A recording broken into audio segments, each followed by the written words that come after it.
Então, vamos falar de um dos frutos da minha reflexão, que é o tema da verdade interior e sua transformação em uma convicção viva e o processo de conversão interior. Vamos tentar dividir tudo em camadas para a gente entender o projeto da gênese da verdade interior, onde o conhecimento se torna experiência. Como o tema que nós estamos estudando é sobre a verdade, nós vamos fazer uma analogia da verdade através de uma semente. E essa semente, para poder germinar, depende muito do solo em que ela está sendo plantada. E essa parábola já foi contada por Jesus através do solo e a semente e os pássaros. A maioria das pessoas, a verdade entra apenas em um solo superficial, não criando raiz. Sendo assim, ela se perde ou morre, ficando apenas no campo das ideias, um pensamento vago, incapaz de frutificar. Nas pessoas que têm um coração favorável, essa verdade vai sair do campo das ideias, vai penetrar a mente, da mente ela vai para o coração, e do coração ela vai circular por todo o corpo, gerando as ações. Logo, a semente cria vida e acende a chama e muda o código de conduta daquela pessoa.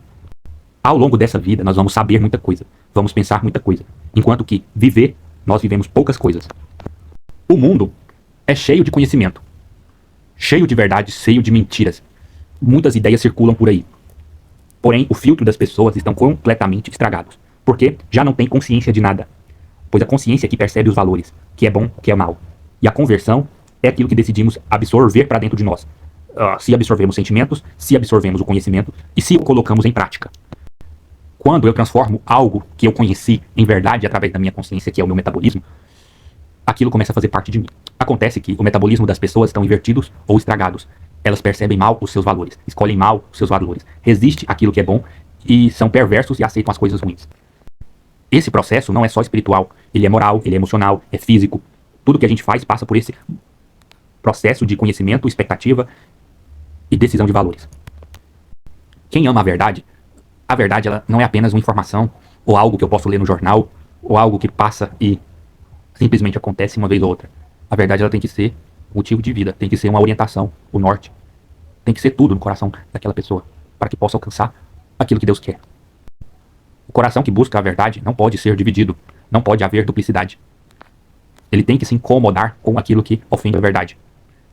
Não pode sossegar enquanto que o coração estiver desalinhado, enquanto que a bússola estiver desgovernada, ou levando para mais próximo da mentira, enquanto a alma não caminhar de maneira reta. É o nosso coração que vai indicar qual é a nossa verdade.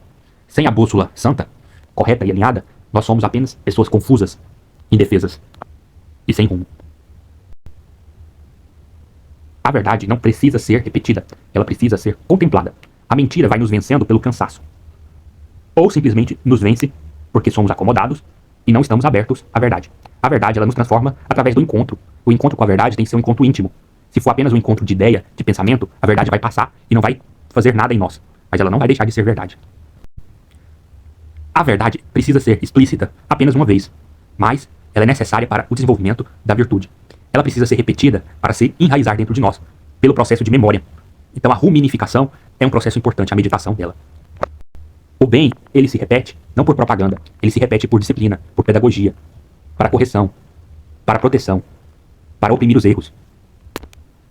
A oração, a verdade, precisa ser repetida para fomentar a vida ascética, para a gente negar a mentira, porque a mentira a gente escuta o tempo inteiro. Se a gente distanciar um pouquinho da verdade, o trono da mentira vai ser ocupado por ela.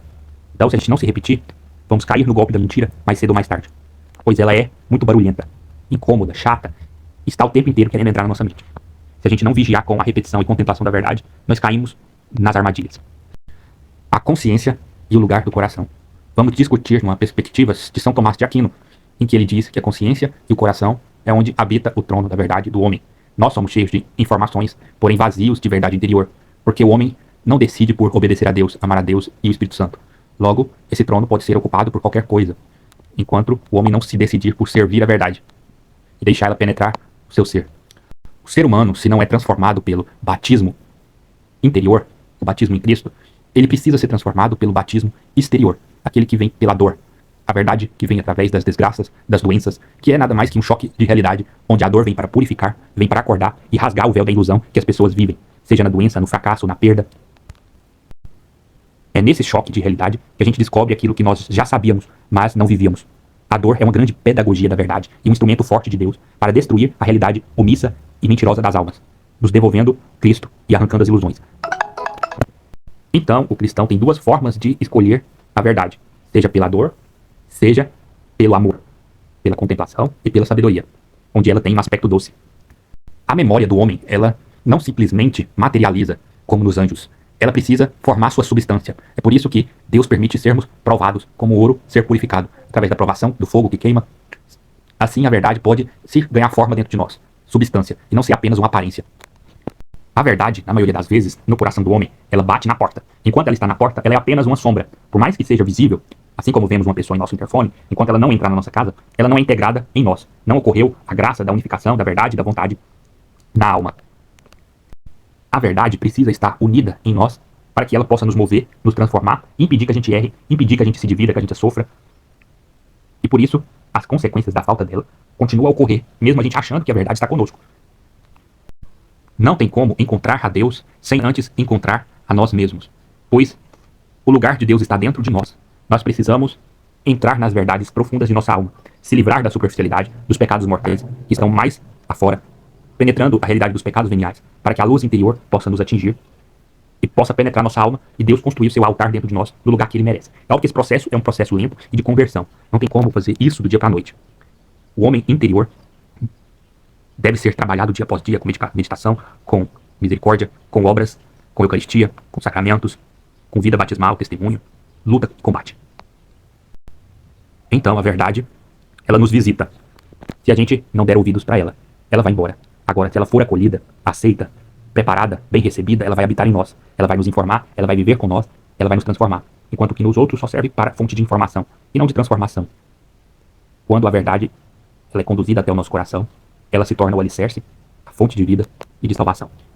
Para a gente poder resumir, nós podemos dizer que todo ser humano passa por um processo de conhecimento e conversão da verdade, onde se transforma em um valor interior irrevogável, até que o coração consiga entender as verdades espirituais, como o valor do Santo Terço, o valor da Eucaristia, o valor da Santa Missa. São coisas reservadas para as almas. O mistério da Santa Igreja, a realidade de quem é Cristo, são coisas que parecem simples para o cristão, mas para quem não é uma verdadeira loucura, ou uma coisa absurda. Nós falamos de verdade interior para as coisas espirituais, mas também existe verdade interior para as coisas materiais. Como, por exemplo, o açúcar faz mal, fumar é ruim, os vícios faz mal, isso te destrói, problemas de colesterol, saúde. Geralmente aqui deste mundo as verdades interiores são dolorosas, diferente da verdade interior do mundo espiritual, que as coisas são libertadores, são boas, trazem paz, vida, sobriedade, salvação. As verdades interiores deste mundo são amargas, escondidas, trabalhadas pelos demônios, enganadas, e nos dá respirar um fluxo de última hora. Mesmo que exista uma soberania da verdade sobre a mentira, em questão de valor, de necessidade de repetição e tudo mais, a verdade ainda precisa ser vivida e ruminada dentro do coração, dentro da alma. Precisa ser meditada para ser transformada em virtude, para ser transformada pela contemplação, em testemunho.